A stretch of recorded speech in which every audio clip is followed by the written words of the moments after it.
Welcome, everyone, to the Ready for the Draft podcast. I am your host, Gregg Schutze. This is episode 25 of the 2021 podcast series, taking a look at the draft-eligible prospects and getting you ready for the NFL Draft set to begin April 29th. That's right, end of next month, NFL Draft. It's right around the corner. But you know what happens right now? Not only are we getting into the pre-draft process, we don't have a combine this year, but what we do have are the pro days, guys getting to work out, and we're seeing the 40 times, we're seeing the vertical leaps, we're seeing the 3-cone drills, really getting to showcase what these guys are all about talent-wise, and of course we have free agency. And free agency is going to really impact the draft in a lot of ways, understanding exactly where teams are going to go. And since the last time we spoke, there's been a lot of action. What's really crazy is you can go day by day and see a ton of action that's taken place. And really, episode 25 is going to be all about the wide receiver, and that's what we're going to be talking about here. And I think the first pick that you have to kind of go with here in free agency is Corey Davis going to the Jets. They get a receiver for Sam Darnold, Zach Wilson, whoever's going to be under center. This receiving core, they have Denzel Mims, they have Jamison Crowder, now they have Corey Davis. There was talk maybe Juju Smith-Schuster would come along and come aboard as well, but Juju ultimately deciding to re-sign with Pittsburgh. Interesting move there. The Raiders go out and they get a pass rusher. They needed to shore up that pass rush, get some help from Max Crosby, not really getting much from Clelin Ferrell, the former number 4 overall pick. Yannick Ngakoue is signed. What's curious though is they trade Trent Brown away to the Patriots. They trade Gabe Jackson away, and they also trade Rodney Hudson away to the Cardinals. So the offensive line is depleted, and yet they target Kenyon Drake. They already have Josh Jacobs, so they're going to target Kenyon Drake, who just fell just a few yards shy of 1,000 yards a season ago. Some curious decisions there. I mentioned the Jets. They needed pass rush help, especially switching from that 3-4 to a 4-3 defense under Robert Saleh. Bring in Carl Lawson, kind of one of those underrated guys out there. Ronald Darby going to the Broncos. Look, the Broncos needed help at corner. AJ Bouye was released. They still need another corner. I still think they're going to go Caleb Farley in the draft, but they give Ronald Darby. I think that's a nice pickup there. Dalvin Tomlinson going to the Vikings. The Vikings, look, they released Shamar Stevens. Michael Pierce, their nose tackle, opted out last season, and I think Tomlinson's definitely going to help up front. I still think the Vikings are going to be looking for a D tackle in the draft. Saints, Drew Brees retires. Jameis Winston comes in. They re-sign Jameis, allow him to go ahead and go and see what you got. This was a guy who threw over 30 touchdowns, but also 30 interceptions. Can Sean Payton really figure this guy out? I think in the right scheme, Jameis Winston still has a lot left in the tank. Washington football team, they bring in Ryan Fitzpatrick. Ryan Fitzpatrick's been one of the greatest stopgap quarterbacks that we've had in recent memory. You look at what he was able to do with Tua there in Miami. I think Washington is going to end up taking a quarterback somewhere in the draft. It's probably not going to be any of our top 5 quarterbacks. I actually have them taking Kyle Trask in round 3. Allow him to develop under Ryan Fitzpatrick. A lot of other quarterbacks have been able to do that. The Bengals, they lose Carl Lawson. They bring in Trey Hendrickson. Hendrickson, the key for him, he had 13.5 sacks a season ago. I think the Bengals need to get another pass rusher at some point in this draft or in free agency to team with him, because he was at his best when he had Cam Jordan playing opposite him.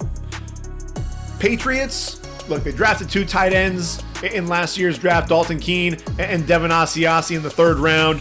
That didn't really work out. They're trying to look for a pair of tight ends reminiscent of Rob Gronkowski and Aaron Hernandez. And so you see Hunter Henry, you see Jonnu Smith. Makes a ton of sense. Patriots really compiling a lot of guys in free agency. They sign Kyle Van Noy. They sign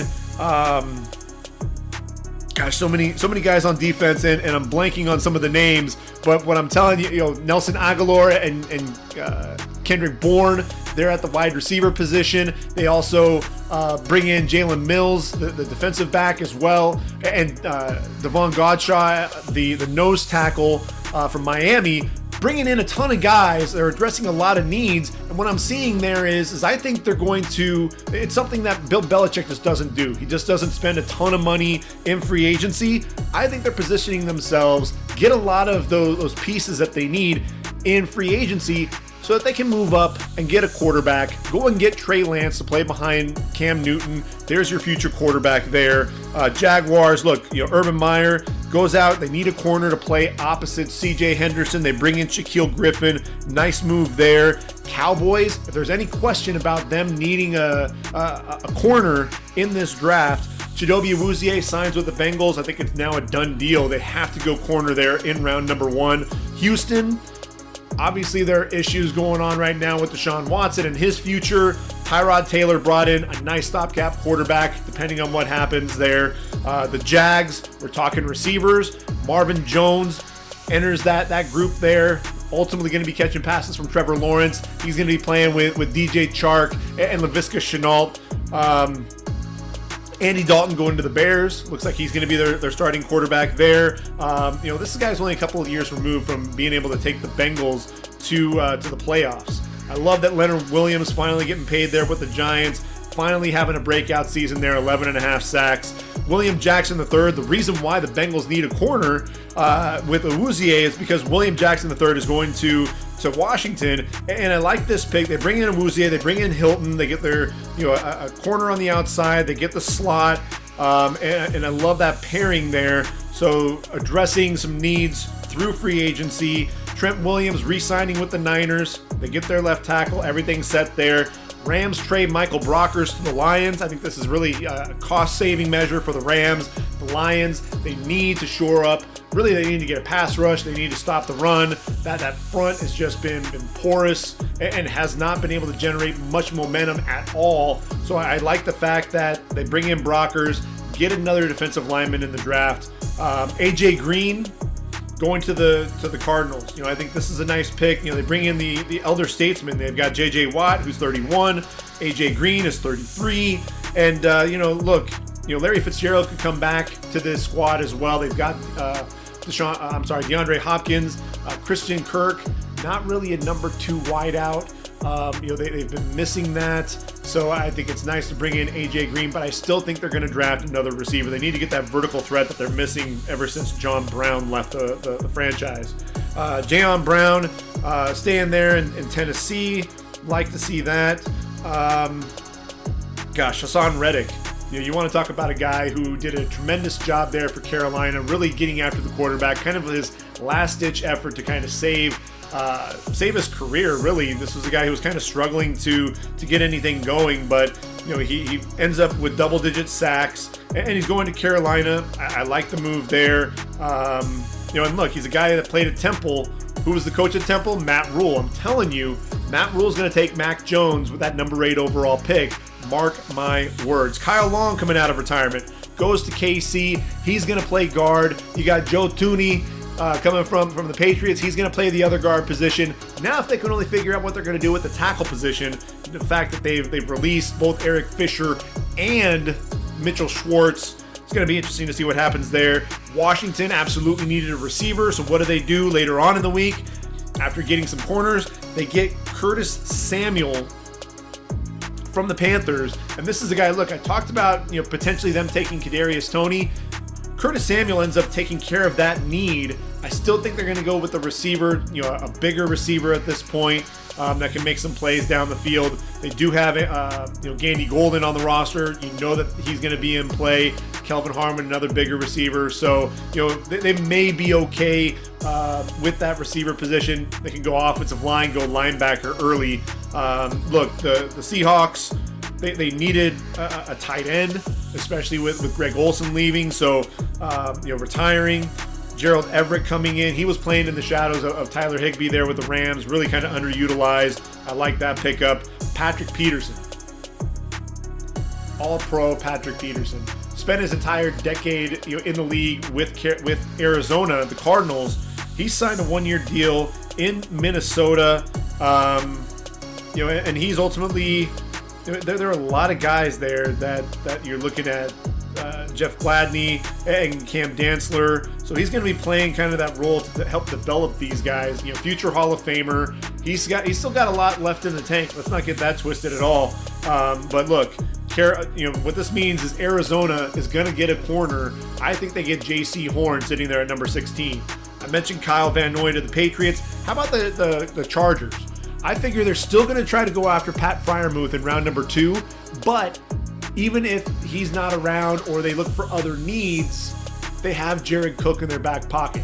Jared Cook, one of the more underrated tight ends, one of the more productive tight ends that nobody really talks about. He's going to be a huge weapon there for Justin Herbert up the seam. Let's see, Will Fuller going to Miami. I think with Will Fuller signing with Miami, I think that kind of has that handwriting on the board. It's either, are you team DeVonta Smith or are you team Jamar Chase? And, I think Miami ultimately is going to settle on Jamar Chase there at number 3. Desmond King, the slot corner there for Tennessee, he's going to Houston. I think Houston's bringing that in. That makes a lot of sense. Bud Dupree going to Tennessee as well. Look, he's recovering from a torn ACL suffered in December. Will he be back to full strength? I still think Tennessee is going to end up getting another edge rusher in the draft. They have, Harold Landry there as well. I think they need an insurance policy there. Draft someone in the draft. It's probably going to be in the first 2 days. The New York Giants, they go after Kyle Rudolph. They get an inline guy to pair up with Evan Engram. Evan Engram struggled with a ton of drops. Yes, I know he was a Pro Bowler, but ton of drops. I love Kyle Rudolph going there. Personally, at one point I had Kyle Pitts going there, so I think that makes some sense. Let's see. Then obviously Juju going to stay in with the Steelers. Turns down offers from both Pittsburgh and both Baltimore and KC. Baltimore is going to need to find a receiver at some point. Are they going to go after Kenny Golladay? And really, Kenny Golladay is the big name that's out there. We saw a lot of movement in free agency. We didn't see some of the big name wide receivers come off the board right away. And I think the big reason why, is because this receiving class is deep. It is very deep. And what's crazy with this, we can go through and look at this receiving core and say, look, you can target each round of the draft and find a receiver or two that's going to make an impact at the next level. I even have a couple of guys to be on the lookout for as undrafted free agents, guys that I enjoyed watching in college who I think may have a chance at the next level if they're given the opportunity. We're just 1 year removed from when we had 37 wide receivers taken. 37. That's the most since 2003, when we also had 37. That was the draft where we had Charles Rogers, Andre Johnson, Anquan Bolden. So a season ago, what was crazy about that draft, we had 6 receivers come off the board in round 1. So, Henry Ruggs, Jerry Jeudy, CeeDee Lamb, Jalen Reagor struggled with injuries, Justin Jefferson, really one of the league's top wideouts. Brandon Ayuk there with the Niners. T. Higgins falls to round 2, which was crazy. Michael Pittman Jr., Laviska Shenault, looking good there. Chase Claypool breakout with the Steelers. Van Jefferson, Denzel Mims looked promising. Antonio Gibson in this group. He's also a running back with the Washington football team. Devin Duvernay, Brian Edwards, they're showing promise, as is Gabriel Davis for the Bills. He's going to play a much bigger role now that John Brown has moved on. Tyler Johnson falls all the way to the round number 5 for the Buccaneers. He looks like a keeper. Quintez Cephas played a role there for the Lions. He was picked up in round number 5, as was Darnell Mooney. A nice slot guy there for the Bears coming out of Hawaii. He was a 5th round pick. So, it was a draft that you could look at and go almost top to bottom at the receiver position and say, look, we can target somebody, and we have a draft that's similar to that. And what's crazy is you look at 2019, that was a draft where we had 2 receivers taken in round number 1, Marquise Brown and N'Keal Harry. We did have, Deebo Samuel, AJ Brown, Mecole Hardman taken in that draft. DK Metcalf fell all the way to number 64 overall at the end of round number 2. Pretty crazy now when we think about that. Scary Terry McLaurin fell all the way to number 76 in the 3rd round. Are you kidding me? But overall, the depth with that draft, not quite what we were expecting. We look at 2018, another draft where you saw more of the depth, towards the middle of the draft.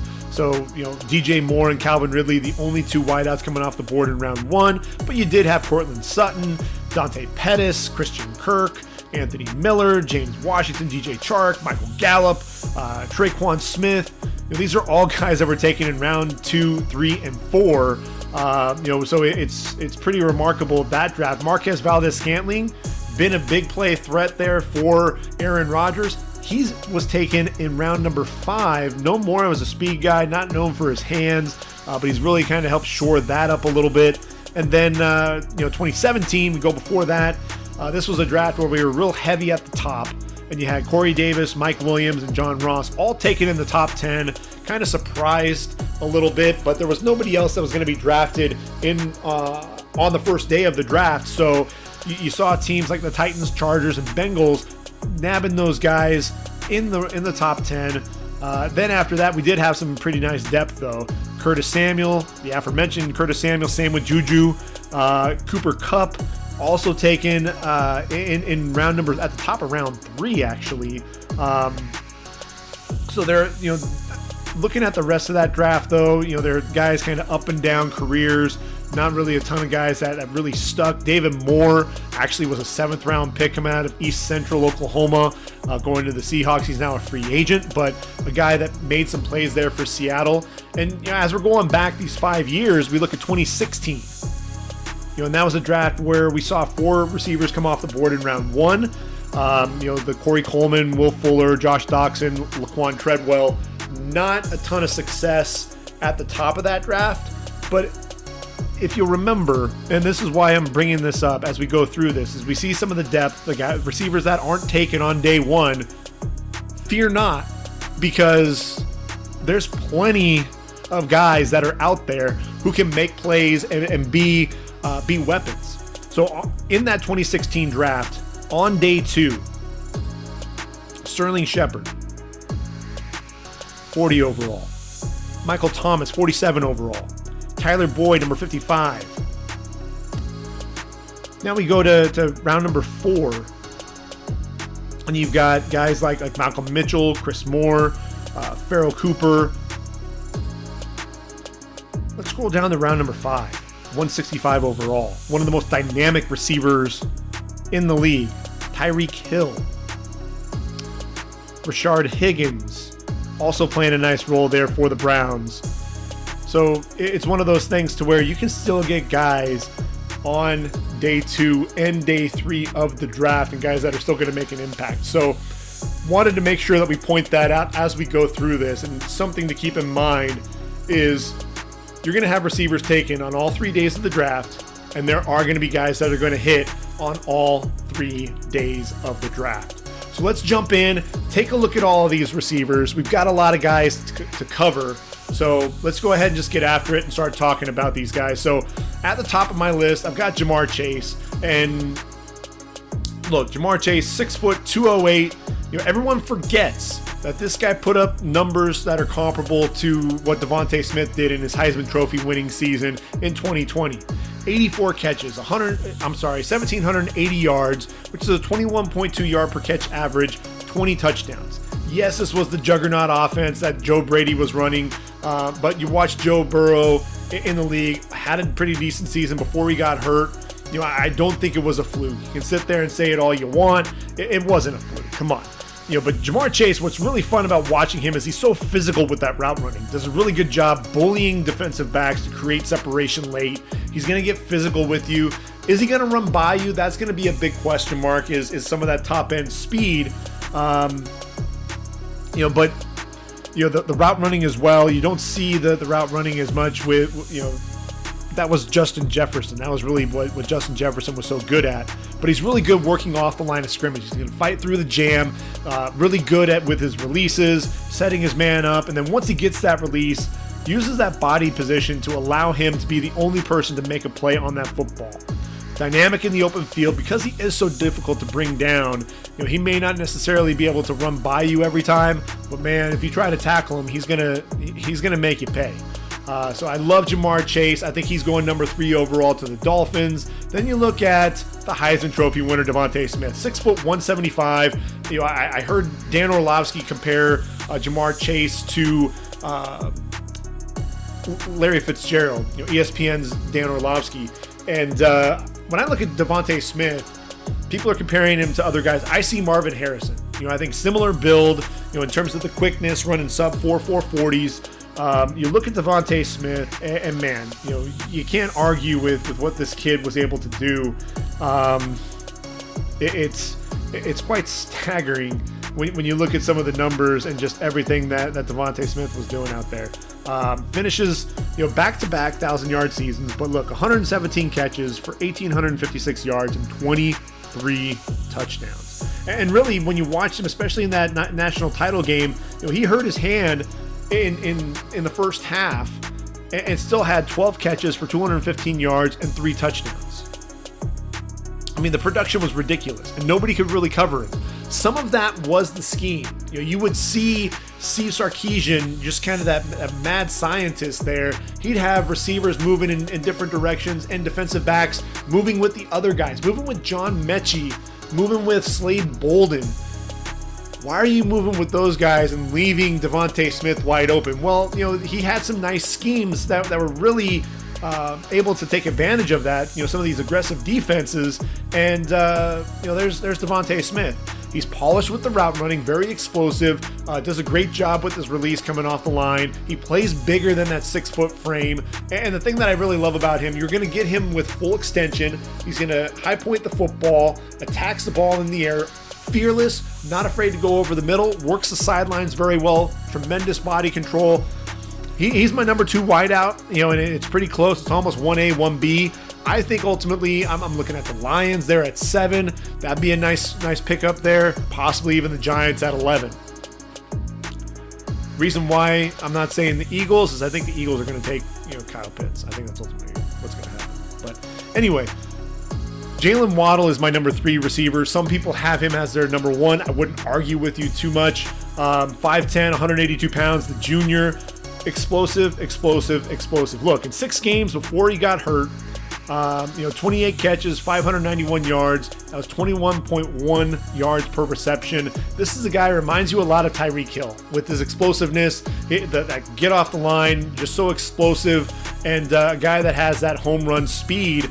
A guy, look, he had 2 punt returns for a touchdown, ran a kickoff for a touchdown as well. And look, 2020 was not the season that he wanted to have, but before he got injured, this is a guy, had 2 catches, 2 TD catches, over 80 yards, and I think this is a guy, if I'm the Giants and I'm sitting there, I need a big play guy. Yes, I've got Darius Slayton who has some big play ability and some speed, but he doesn't have Jaylen Waddle speed. He's not a Tyreek Hill. And so when you look at the Giants, they have 2 pass-catching tight ends, similar to, your Travis Kelce. You have a lot of possession receivers, your Golden Tates and your Sterling Shepherds. You have a bigger receiver in Darius Slayton. Jaylen Waddle's that missing piece. And I think the more weapons you give Daniel Jones, that's really what's going to pay off for him in the long run. So I've got one more receiver that's coming off the board in round number 1, at least right now in my mock draft, and that's going to be Rashod Bateman. And look, with Bateman, he's 6'2", 210. He sat out this past season, towards the end of the year. Ultimately, he said he was going to sit out the whole year. Decided that he was going to come back and play, and had a decent year this year. When you look at the stats. Bateman through 5 games, 36 catches, 472 yards, and 2 touchdowns. But really, he was the Big Ten wide receiver of the year in 2019. The Gophers, PJ Fleck, man, this was a team they were, cranking into the top 10. Ultimately faltered, down the stretch. But look, over 1,200 yards, 20.3 yards per reception, 11 touchdowns on the year. And what I love about Rashod Bateman is this is a guy who is tremendous, not only winning off the line of scrimmage, the crisp route running to gain separation, tremendous fighting through contact, attacking the football when it's in the air. You'll see him, the release usually on those slants. What he was able to do was set guys up, a jab step to the outside and then cross the face of the corner and come back inside. And then once he catches that football, that quick acceleration, some lateral agility to avoid a defender in the open field and run away from him as well. So if you're curious about the top end speed, he ran a sub 4.440 at the Exos Combine, so we can put that to bed. There are two other receivers who very well could come off the board in round number 1, and I wouldn't be surprised if it does happen. Kadarius Toney out of Florida, 6 foot, 193, a guy that you can line up virtually anywhere. He lines up in the backfield, he lines up outside, lines up in the slot, bunch formation, doesn't really matter. He's going to line up pretty much everywhere. And what I love about Kadarius Toney is this is a guy who the versatility is ridiculous, but his development from being a gadget player, that's really what he was to start out his career when he arrived at Florida. But now he's a bona fide receiver. And what you see is, the speed to stretch defenses vertically, the sudden agility to be a weapon over the middle. And I think when he solidified his status as a guy that was going to be selected in the top 30 or 40 picks, was at the Senior Bowl. Nobody could cover this guy. The separation that he was getting with some of his routes, absolutely insane. And I think it made people go back and watch his game film, and he was doing it out there on the football field, game in and game out. I think people just weren't really expecting to see that. But this is a guy, the route running ability and the agility, he's continued to develop and get better each and every year. And that's something for me. I think he can end up working his way into round number 1. I think it's going to be a little bit lower than a lot of people were expecting, though. But he's definitely a guy you have to be excited about. And I'm really, really proud of this guy, because he's somebody who's really developed himself each and every year under Dan Mullen there. Also a guy that can be featured in the return game. Did return a punt for touchdown here in 2020. Averaged 12.6 yards per punt return as well. So definitely some stats to remember there. And then how about Terrace Marshall Jr.? He's 6'3", 200 pounds. The junior, as a sophomore, he was playing third fiddle, really to Jamar Chase and Justin Jefferson, and he still had 46 catches for 671 yards and 13 touchdowns. That's in 12 games. Now in 7 games, have 48 catches for 730 yards and 10 touchdowns. And so, he improved that play as that number 1 wideout. And this is a guy, look, he has that nice blend of speed, size, and athleticism. He's going to match up either on the outside or in the slot. And I think ultimately he's going to be able to win wherever you line him up. And so I think he's a guy that we could easily see come off the board. They're in round number 1, possibly to Baltimore. I actually have Chicago on day 2 taking him. And I know that Allen Robinson signed his franchise tag, but I think they need a true number 2 wideout. And I think Terrace Marshall can absolutely be that guy.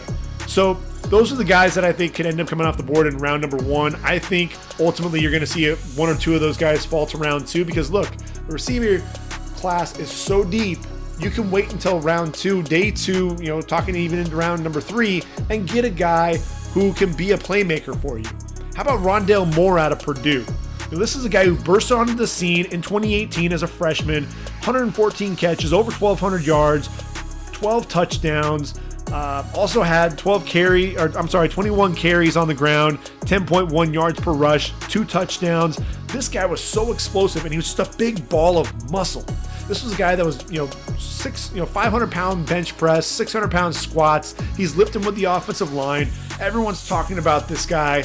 And then in the next 2 seasons, he only plays in 7 games because of the injuries. And I worry about a guy that is so muscle bound like that, and the muscle twitch and the fibers, the explosive movements, a lot of times that's going to take its toll, on some of your joints and some of your muscles. And that's ultimately might be what's happening there with Rondale Moore. I'm not a doctor. I'm not a scientist, but what I do know is, just speaking from experience, a lot of times I know that's what can happen.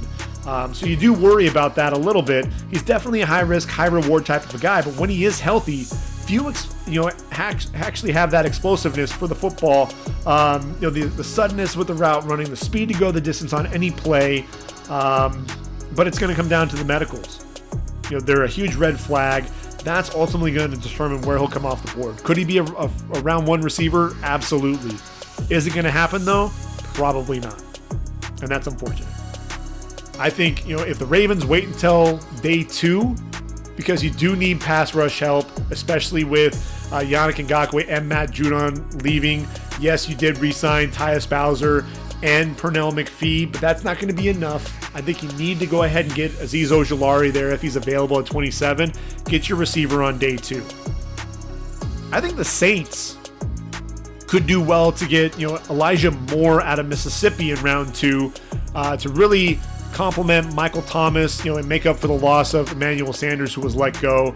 Elijah Moore, 5'9", 184 pounds, the junior, another explosive guy, someone who I think is prolific in the slot. When you look at Elijah Moore, through 8 games, mind you, 86 catches, 1,193 yards, and 8 touchdowns. That's the Lane Kiffin effect right there. I mean, you think about when Marquise Lee was at USC, Lane Kiffin had that dude making plays all over the place, and the receptions and the yards, running underneath, running over the top, and really Elijah Moore was doing a lot of that as well. The Biletnikoff Award finalist, definitely sudden off the line, fearless going over the middle, soft hands, threat to go the distance. He's another guy I think would be a nice compliment there for the Saints on day 2. I'm going to give you a guy that I'm a lot higher on than a lot of people in the draft community, and that's Tylan Wallace out of Oklahoma State. 6 foot, 190 pounds. Look, I got to see him. I live in Oklahoma, so I got to see him play each and every week there for the Pokes of Oklahoma State. And, look, in 2018, the breakout sophomore season, over 1,400, just under 1,500 yards, 12 touchdowns, was a Biletnikoff Award finalist. He was looking like a guy who was going to enter the draft in 2019 and really was poised for a big year because he had 903 yards through just 9 games, and then that ACL injury cut his season short. Devastating. Struggled, with that knee injury coming back, ultimately got that knee brace off, but was battling a groin injury to start out the season in 2020. Still ended up with 922 yards.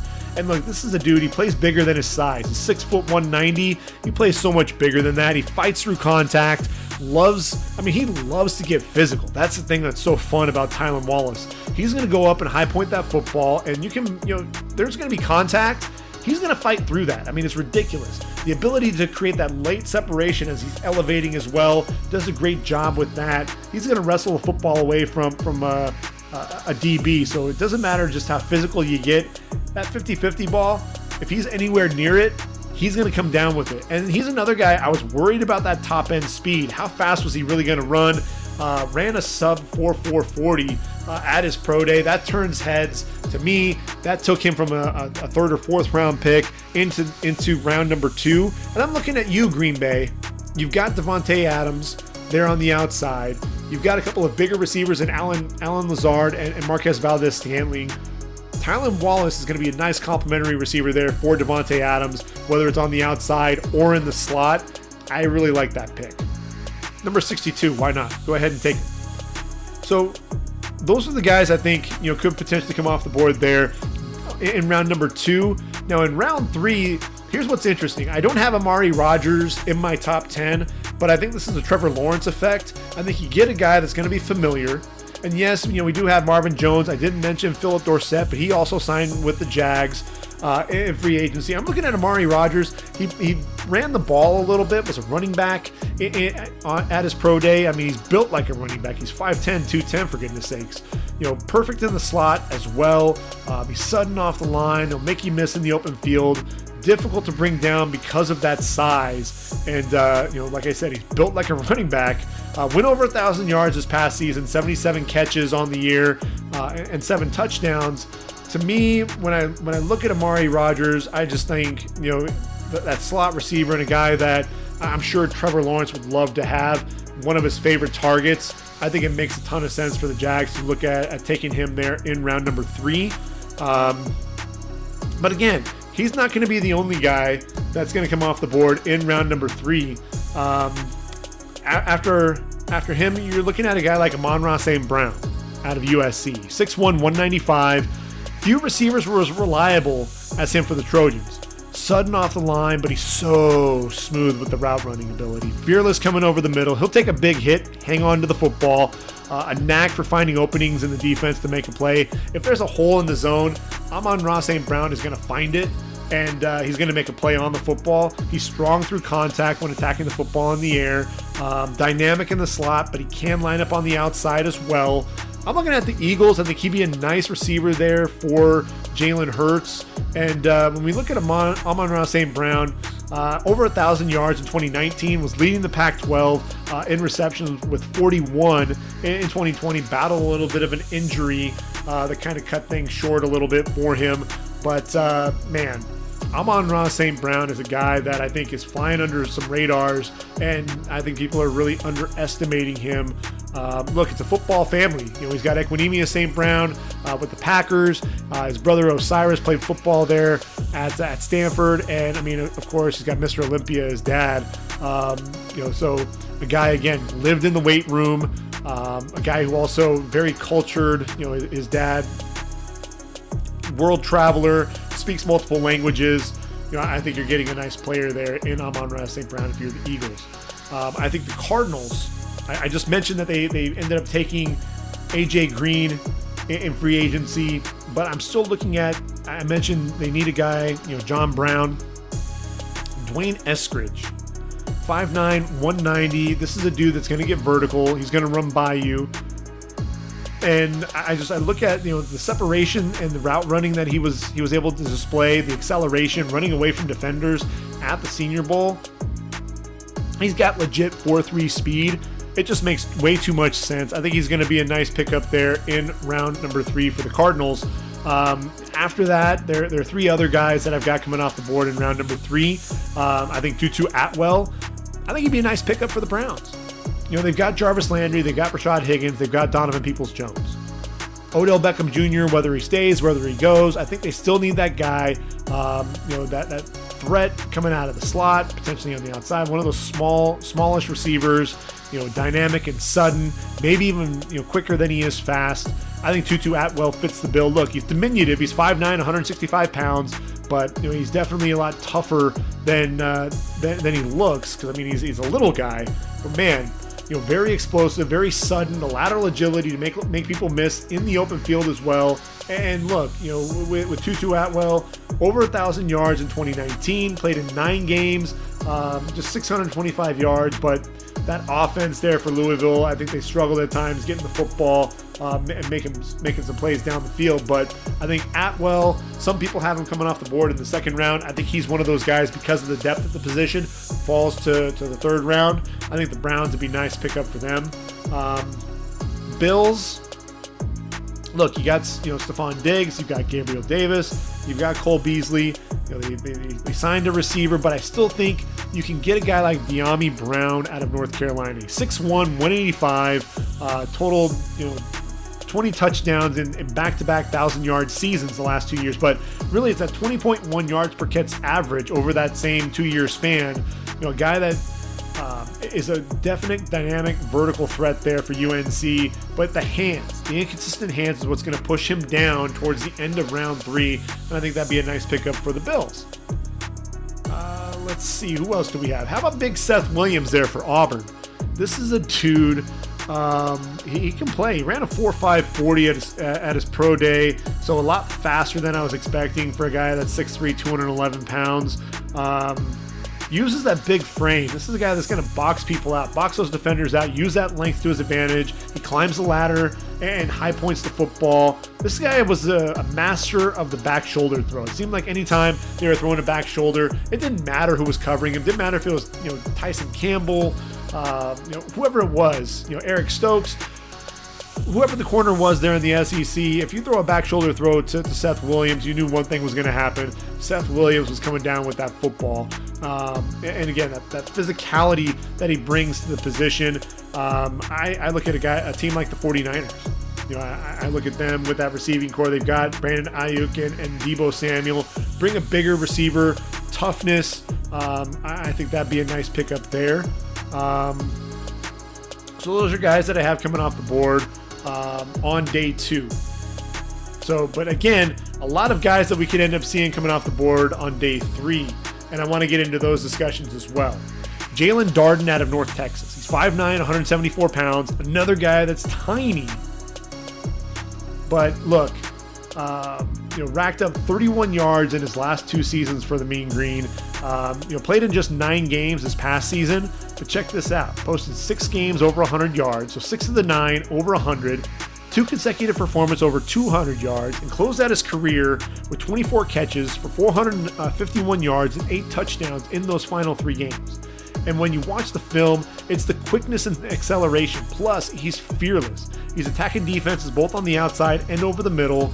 He'll be a slot receiver. I'm looking at a team like maybe the Bengals. They've got John Ross, who's been a disappointment. He's on the way out. You got Tyler Boyd, you got T. Higgins, you bring in Jaylen Waddle, allow him to be a slot receiver. I think that can make some sense there for them. Definitely a guy to keep an eye out for, but he's another one of those smallish receivers. So, if you're looking for a bigger receiver, say you're the Chargers, Mike Williams, is he going to be a guy that they let go or not? It remains to be seen whether or not that happens, but you got a guy like Nico Collins sitting there. Could be a round 3 guy. I think ultimately he'll fall to round 4. This is a guy who, he sat out 2020. He struggled with poor quarterback play, and they had a lot of receivers there at Michigan to contend with. You had Donovan Peoples-Jones, and you had Tarek Black, wound up transferring to Texas. Just a lot of guys there. Just the quarterback play wasn't good. And so he struggled there. So you really have to watch the film with this guy. But, again, that size, but he runs really well, getting vertical, but he can also sink those hips, allows him to get some separation out of his breaks.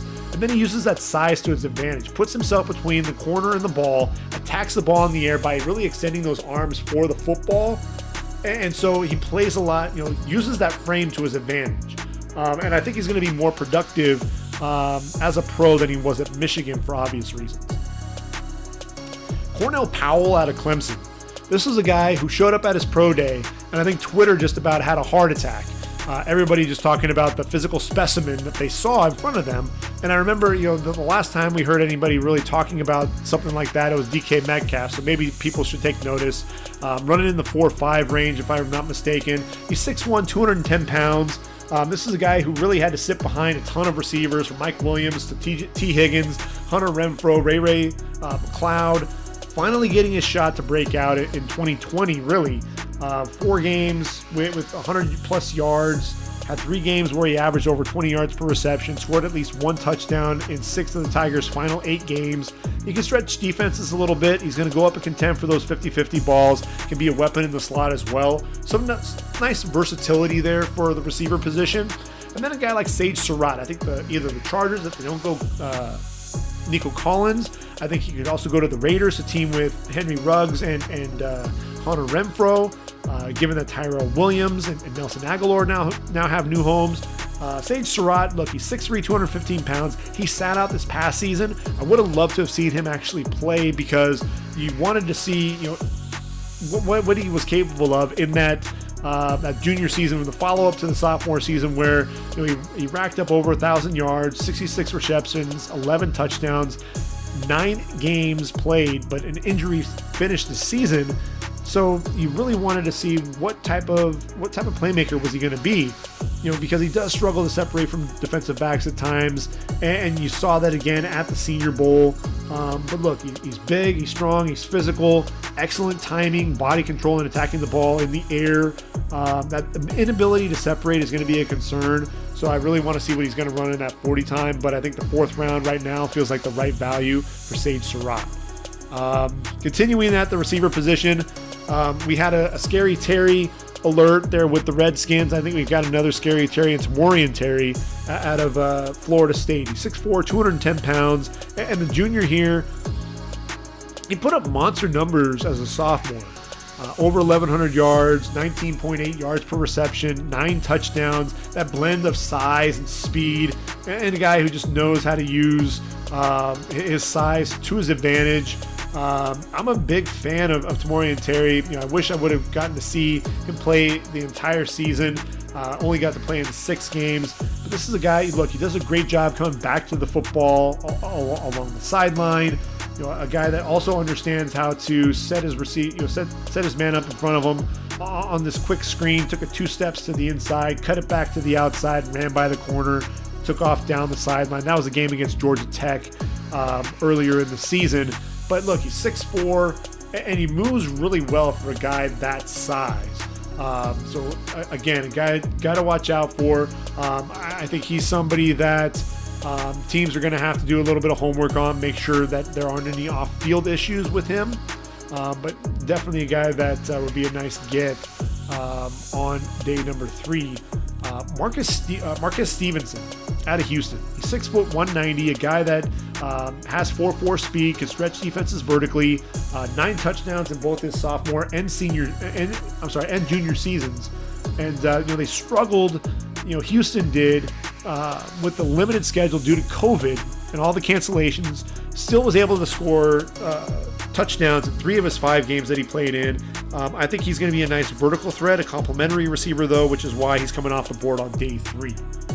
Another speedster that we have to make mention of is Anthony Schwartz out of Auburn. I think he's going to get drafted higher than he probably should because of the speed. Speed kills at the next level. He's 6 foot, 179 pounds, the junior. This is a track guy in a football uniform. When you talk about sprinter speed, ran a 10:07 100-meter dash in high school. I mean, when you're talking about that, he could run at the national level with the 10:07.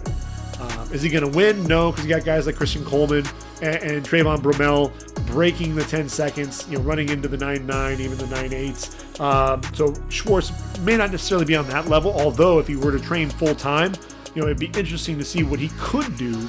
That said, this was a guy who I think, really is still developing as a receiver, a guy that lined up in the backfield. They lined him in the slot. They lined him all over the place. Took a ton of handoffs.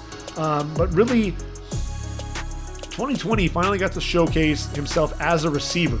He finally eclipsed the 100-yard mark. Did it twice. There's a game in the middle of the season, 2 games, 7 passes caught for 207 yards, an average of nearly 30 yards per catch. And 2 touchdowns against LSU and Tennessee. So he proved that he can be more than just a gadget player. Hey, I can actually be a receiver that you can count on. Look, the Chiefs, I think Byron Pringle showed off his ability to be a potential number 3 receiver. Obviously, you've got Travis Kelce and Tyreek Hill. And then that Mecole Hardman's been a nice complimentary receiver.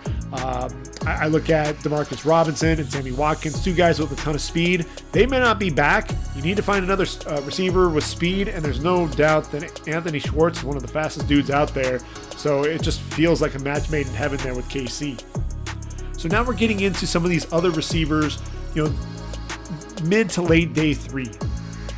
Austin Watkins out of South Florida, 6'3", 210 pounds, a guy who ran over 1,000 yards receiving and 19.2 yards per reception in 2019.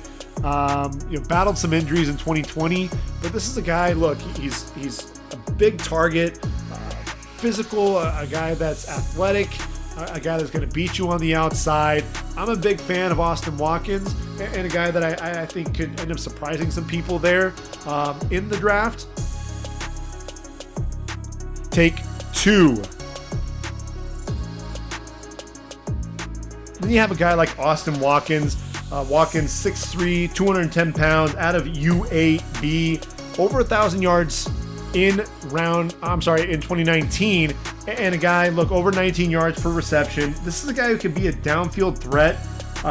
There was a game early on in the season they played against South Alabama, and this is a guy, 7 catches, 183 yards and a touchdown, ran a post across to the left, the ball was thrown up the middle, able to adjust to the football in the air, hauled the football in for a 55-yard reception, ran a dig route, able to sit down in the zone as well during that game.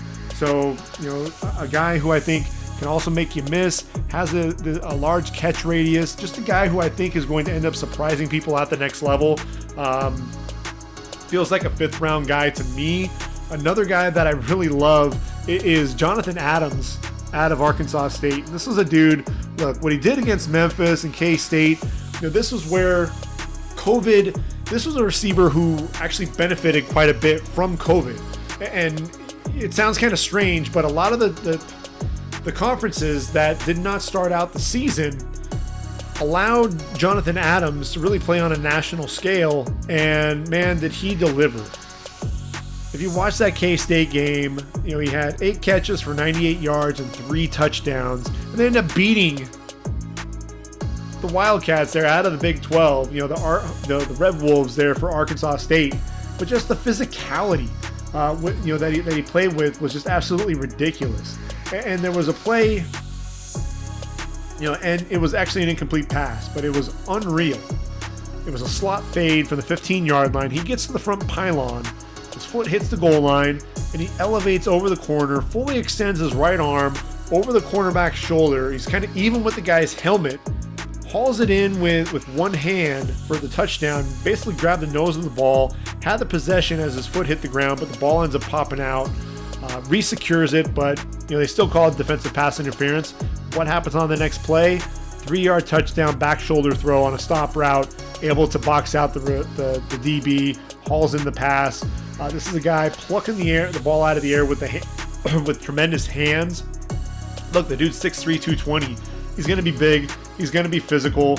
And look, he had a tremendous touchdown, 18-yard touchdown with 38 seconds to play against K-State. Ran this post across the face of A.J. Parker, the DB.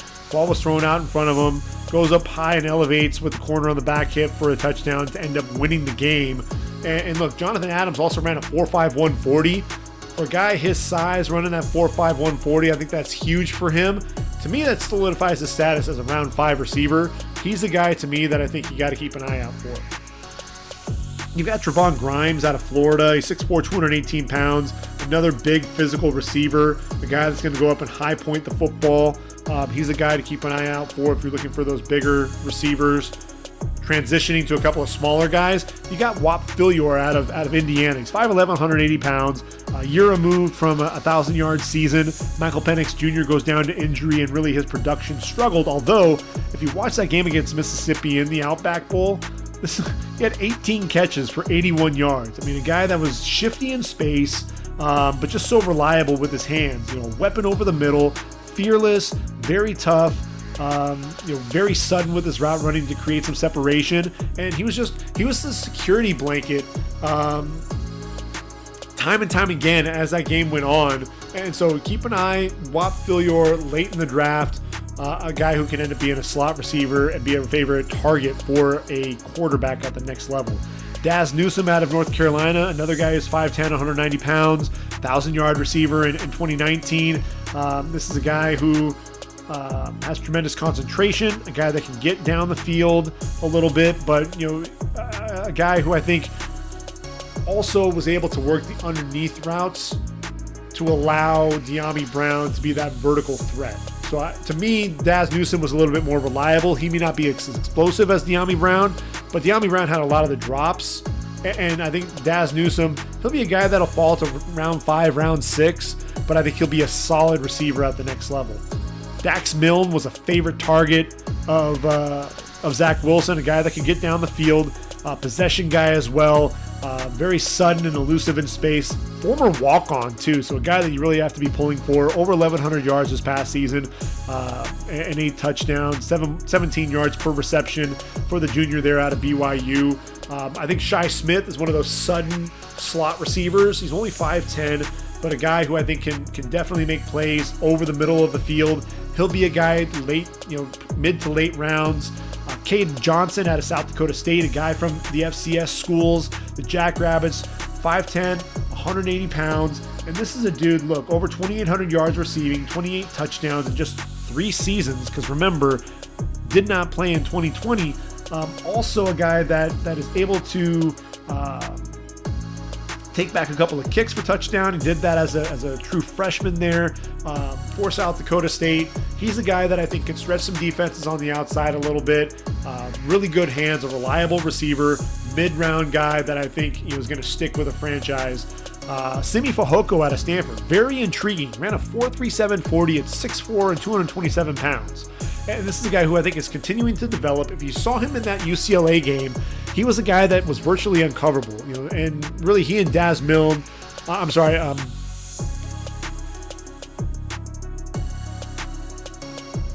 he and Davis Mills were on point that entire game, and the ball placement was absolutely right there.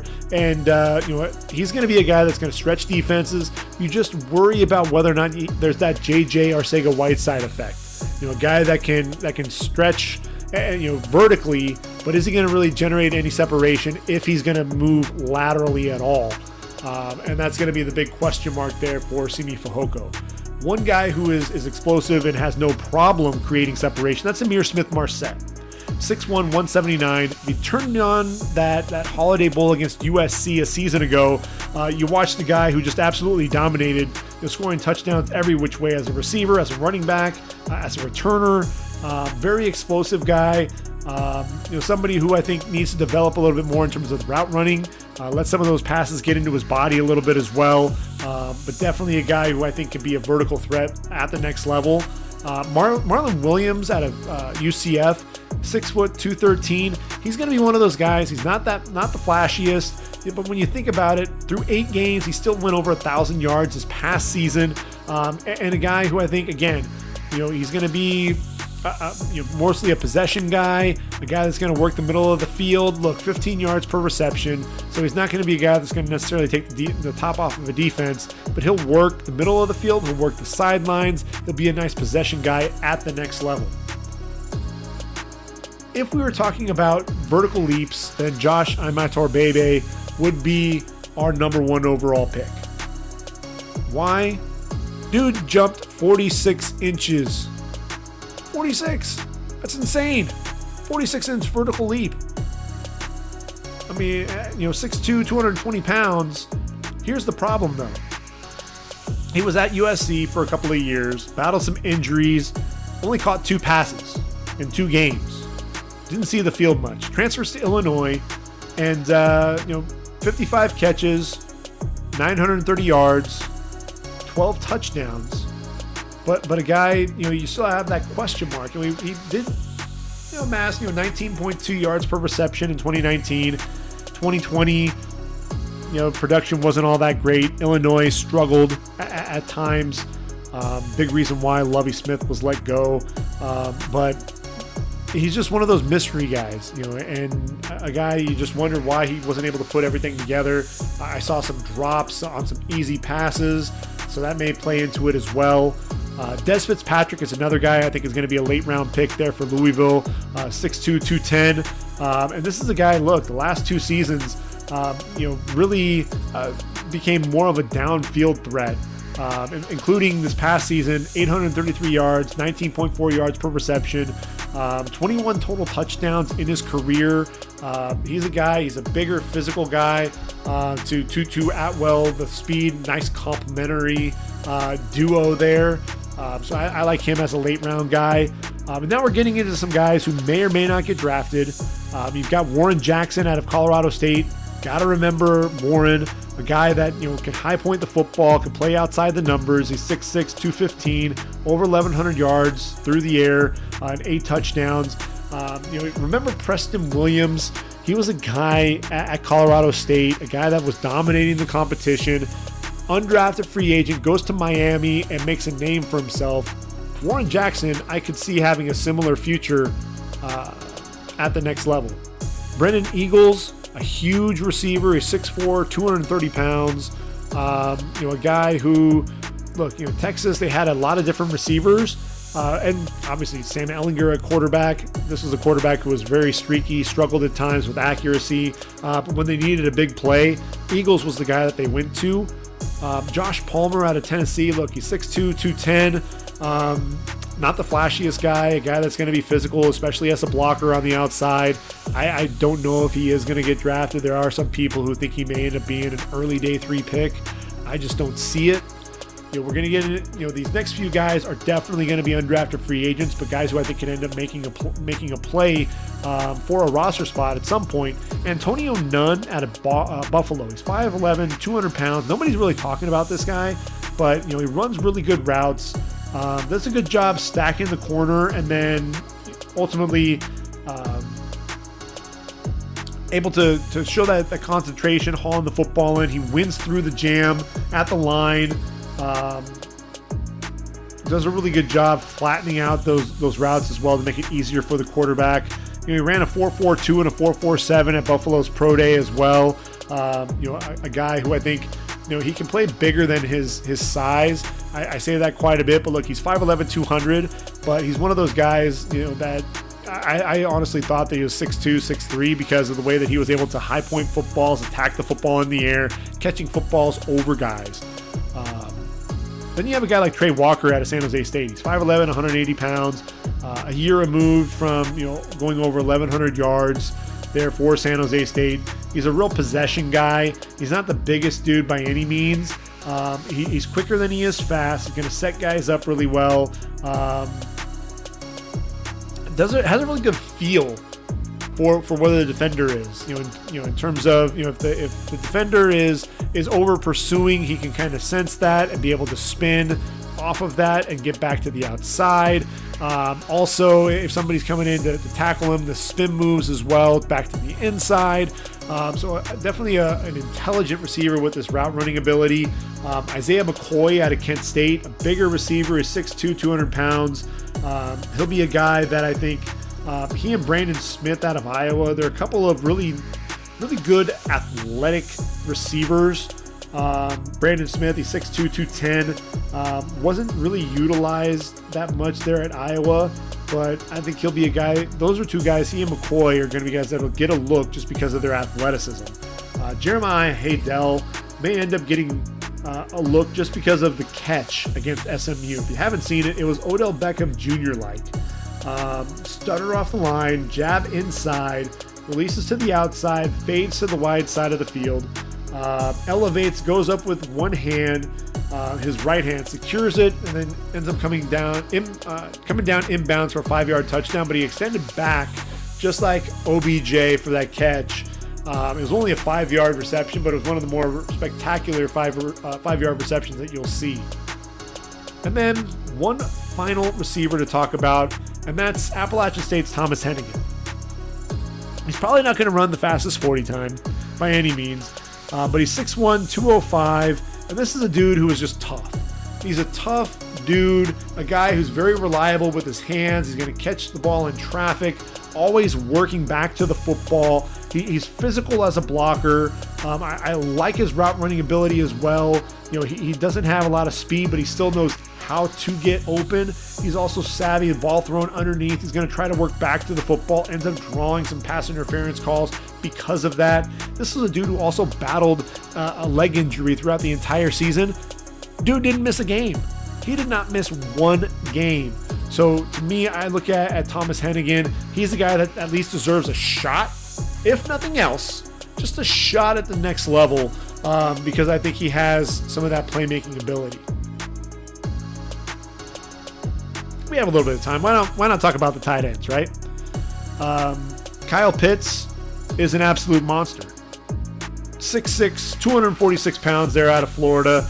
And a guy, look, when you talk about Kyle Pitts, I think I can't underscore the fact that what was staggering. Not only was he the John Mackey Award winner for the top tight end, but he was also the Biletnikoff Award finalist. That's right, finalist for the top receiver as well. That's unheard of. Can you find the last time that happened? You can't, because it's never happened before. And when you talk about guys who are going to be making plays, who was the top target there for Patrick Mahomes, and really just the top target overall in the playoffs? It was Travis Kelce. Travis Kelce was keeping the Chiefs in the football game. This was a guy, a weapon there at that tight end position, and Kyle Pitts can absolutely do that. The chemistry that he had with Kyle Trask, 12 touchdowns through just 8 games.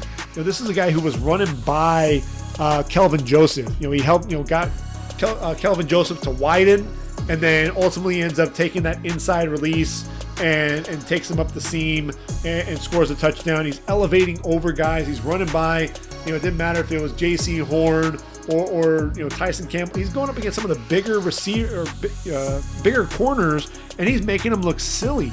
I mean, he went up against Patrick Surtain in that Alabama SEC championship game, and I mean, what he did against him, it was absolutely ridiculous. I mean, there's a step to the outside, Surtain bites, then he cuts back to the inside, beats him on this slant, after working off the jam, and picks up, I think it was 11 yards on that play, but just absolutely ridiculous there.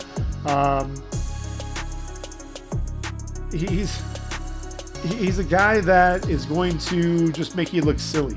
And a lot of times you talk about tight ends who are too big for defensive backs and too fast for linebackers. But he's also too fast for the DBs and too big for the linebackers.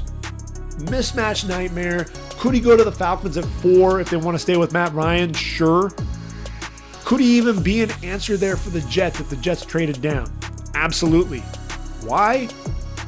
Well, I mean, they already have other wideouts there. I mean, they were trying to get Juju Smith-Schuster onto the roster as well.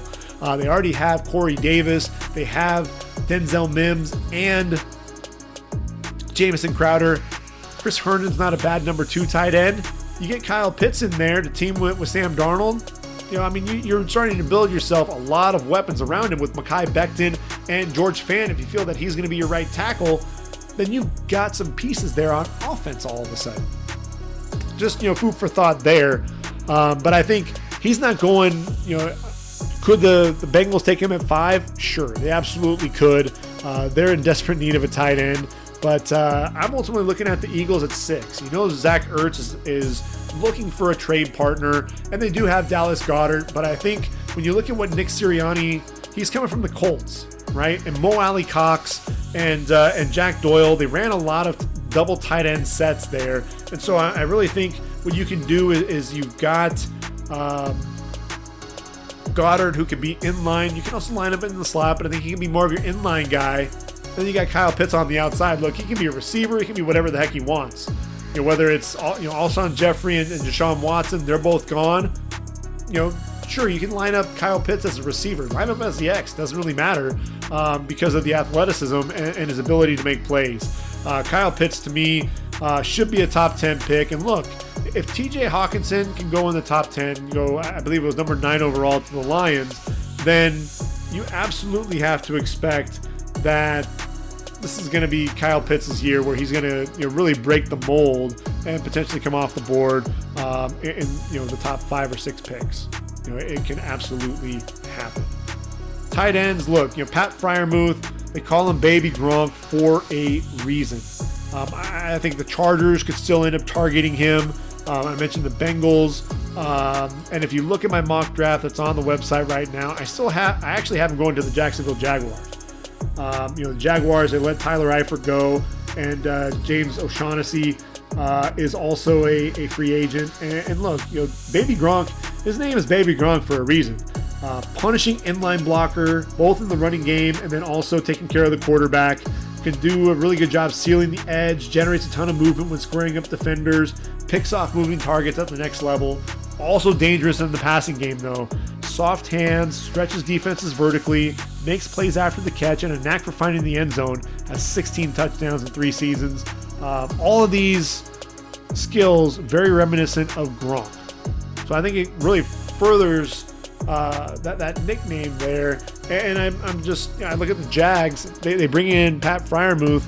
There's another nice target there for Trevor Lawrence. And I think if Urban Meyer does that, you're just continuing to bring in the pieces that you need for your quarterback to be successful. I think Brevin Jordan is a guy that I honestly believe that his 40 time is going to make a huge difference. Because when you're talking about a guy who's undersized and he's 6'3", 235 pounds, you've got to be fast if you think you're going to get drafted, high in this draft. Evan Ingram ran in the 4.4s. He was taken in round number 1. He also, production-wise, absolutely ridiculous with some of the numbers that he was putting up. Then you look at Hunter Bryant, Washington tight end, a guy that looked like a buffed-up wideout. and he runs in the 4.7s, didn't even get drafted. So, you look at the difference there. Brevin Jordan, yeah, it was nice. 576 yards through 8 games in 2020, but, it's still not on the same level of Evan Ingram. So he's going to have to prove himself a little bit. I think he is a physical blocker. He was asked to take on defensive ends as an inline blocker as well. I think that's going to make him more valuable. But he played in just 26 games over the last 3 seasons at the U, so that does worry you a little bit because he hasn't played a full season. Is he going to be able to handle the rigors of the NFL season? I think that is a valid question. Moving on, I think in round number 3, you've got a couple of tight ends you're going to see come off the board as well, or at least one. I've got Hunter Long coming off the board. He's 6'4", 253 pounds. They're out of Boston College. I think the Chargers, again, I mentioned that they brought in Jared Cook, but I think Virgil Green's also going to be out. Hunter Long could be an inline blocker as well. A polished route runner, a weapon up the seam, soft hands when attacking the football in the air. But look, this dude did a lot there for the Eagles there in BC. In 2019, he was a downfield threat, averaging over 18 yards per catch. In 2020, he was Phil Dracovich's security blanket. And ultimately he had 4 catches in 7 of the 11 games in which he played. And when you think about it, Phil Dracovic, it seemed like if it was a third down play or if he was under pressure, he's looking for Hunter Long on all of those plays. So I think having a weapon like that, team up with Justin Herbert, have that security blanket, I think it makes some sense. And you can probably get him there in round number 3. Some people think he's going to fall to round 4. It's a possibility, but I think it'll be a nice value there. So the guys that we do have coming off the board in round 4, I'm looking at Kenny Yeboah out of Mississippi. This is a dude that was interesting. At Temple, played in 3 seasons with the Owls, caught 47 passes for 538 yards and 6 touchdowns. Showcases blocking ability, and that's one of the things that you definitely see as a pass blocker. Looked really sharp. We'll talk about that here in a minute. Then he goes to Lane Kiffin's offense as a grad transfer. 27 catches, 524 yards, 6 touchdowns in his lone season, 19.4 yards per reception. Proved that he can be a downfield weapon stretching defenses. And look, against Alabama, 4 catches, 143 yards, and 2 touchdowns, including a 68-yard catch. Ran his route over the middle of the field behind the linebackers, made a man miss, and then showed the speed to take it to the house. And I mentioned the blocking. Pro Football Focus noted that he didn't give up a sack over the last 2 seasons, so that he's solid in pass protection. And I think he does a decent job sustaining blocks in the running game as well, although he does struggle to generate some movement and be consistent. But I think Yeboah is going to be a sleeper in this draft. I really do. And then Tommy Tremble's another one. Not a guy that that he was asked to do a ton in the passing game. When he did catch the football, he made the most of it. He made some catches down the field. 6'4", 248 pounds, physical blocker. That's the thing. You put on the film, you watch him coming across formation, just burying guys as an inline blocker, whether it's caving in his side of the line or driving his man down the field, climbing to the second level, hitting moving targets. Tommy Tremble, to me, he could absolutely be he's an inline guy. He could be a blocking tight end. He could be a receiver. I'm actually looking at Minnesota. And here's what's interesting. Kyle Rudolph is gone. You've got Irv Smith Jr., who's going to be your number 1 wideout at the tight end position. But I think you need another complimentary tight end. And Tommy Tremble, to me, seems to fit that bill. So those are the guys that I think are going to come off the board in the first 4 rounds. I think Noah Gray out of Duke is another guy, 6'4", 240 pounds. I think he's going to be someone that we could potentially see come off the board in round 4, possibly round 5 as well. Sure-handed receiver. I think a nice weapon there, coming out of Duke. Then you've got some guys who I think have some playmaking ability, guys that we'll just kind of have to wait and see on. Trey McKitty, he's 6'5", 245 out of Florida State. Wasn't really asked to catch the football a ton, just 56 catches in his 4 seasons with the Seminoles of Florida State and the Georgia Bulldogs, but mostly known for his blocking prowess. I think Matt Bushman out of BYU, he's 6'5", 240, was a nice target there for BYU. Really was going to be counted upon by Zach Wilson to be that man there at the tight end position. Lucked out they had Isaac Rex, a redshirt freshman who was tremendous. But look, he was a year removed from 688 yards receiving and 4 touchdowns for the Cougars. Ends up getting hurt in 2020, sits out the year, and but I think Matt Bushman's a guy that could be a sleeper, end up working onto a team. You got Kerry Angeline at NC State. Started his career at USC, transfers to the Wolfpack. He's 6'7", 250. You love his size. And look, didn't have to catch a ton of passes there, but he did haul in 27 catches, 412 yards, 6 touchdowns in his final year there in Raleigh. Tony Poljan out of Virginia, I believe that's how you pronounce his name. He's 6'7", 265. He started his career as a quarterback there for the Chippewas of Central Michigan. And I think he quickly realized that he actually has a future at the tight end position. Shows up at Central Michigan, 33 catches, over 490 yards, and 4 touchdowns. And then, grad transfer, goes to Virginia, ends up having this sweet catch with the body control in the back of the end zone, getting his feet down. And so I think showing off some of the hands, the body control, the concentration, there's some skills there to work with as a late round pick. I think Quentin Morris out of Bowling Green is another guy to keep an eye out for.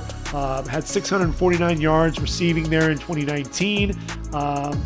Struggled a little bit to get things going in 2020, just 5 games on the year. Didn't even catch a touchdown pass. All 13 of his touchdowns were in his first 3 seasons there at Bowling Green. But a guy, again, to keep an eye out for.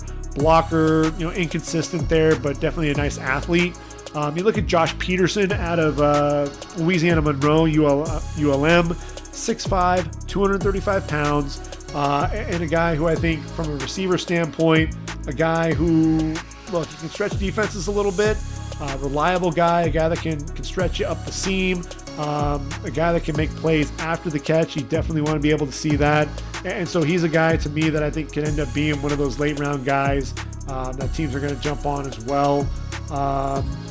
And I think one of the guys that was one of my favorites actually played out of Central Missouri. That's right, Central Missouri. I was actually able to find game film on him. And this is a dude, he was also the team's punter. He's a 6'7" tight end, but he was also the team's punter. I mean, it was unreal. And you watch this guy, he moves a lot like a receiver. He's 6'7", 245 pounds. His name is Zach Davidson. And he played for the Mules there of Central Missouri. And just an absolute playmaker. I mean, that was the thing that I thought was ridiculous with this dude. Just a guy who you're going to see make plays down the field, very athletic in space, can make you miss a little bit, has a nice little bit of wiggle to him. Just a guy that's going to make plays. I think he'll end up being, potential to get drafted. And that's one of the things that I think is kind of crazy. You're talking about guys out of Central Missouri. Look, the NFL, if you're good, the NFL is going to find you.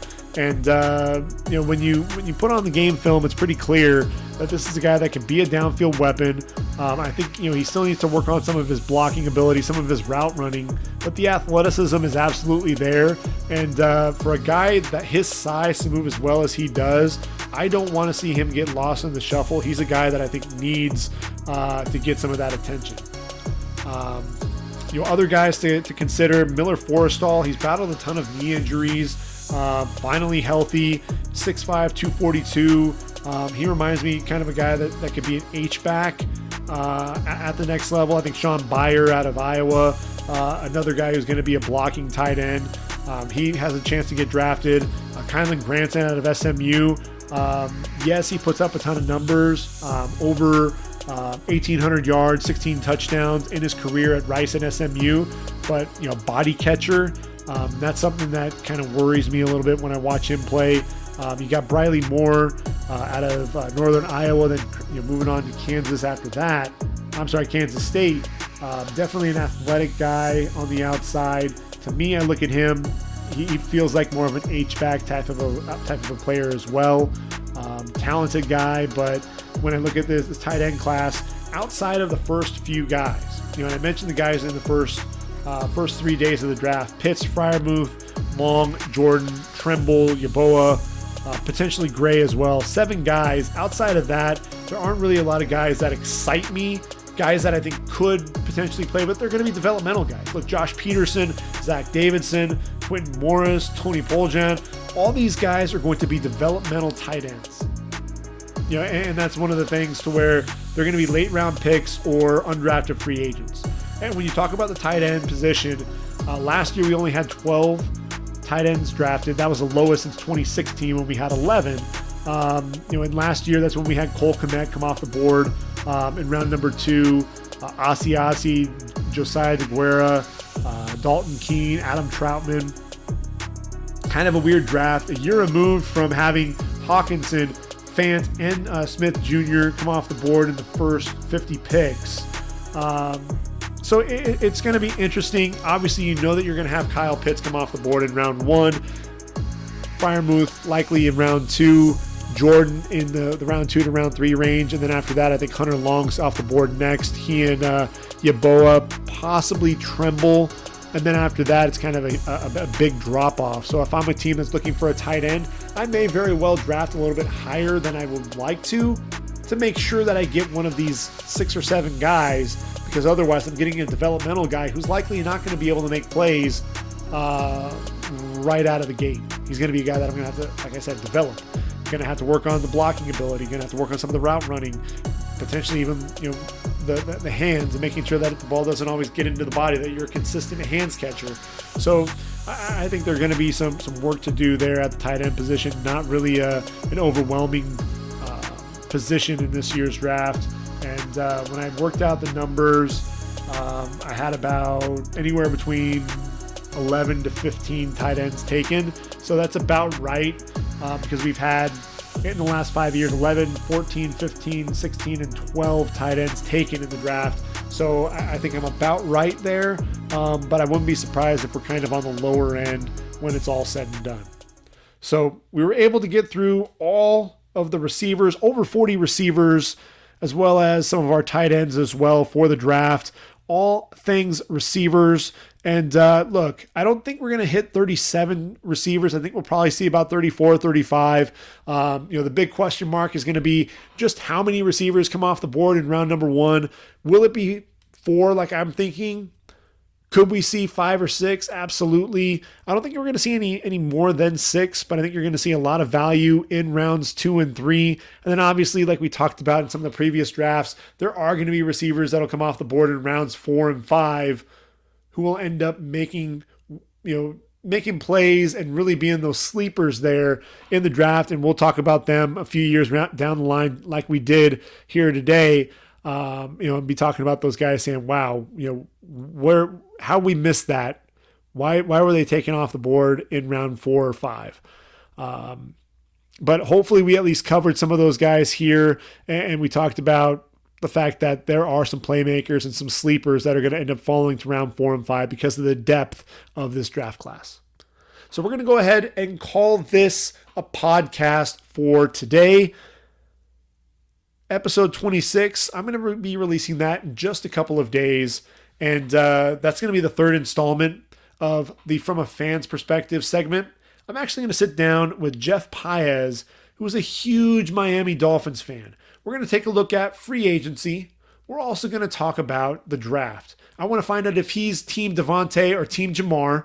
Does he think there's any chance that Penei Sewell would be drafted, even with the trade for Isaiah Wilson?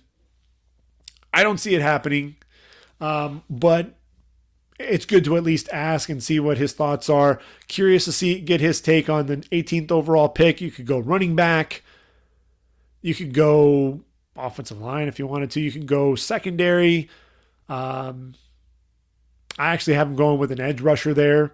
So it's interesting to see what can happen.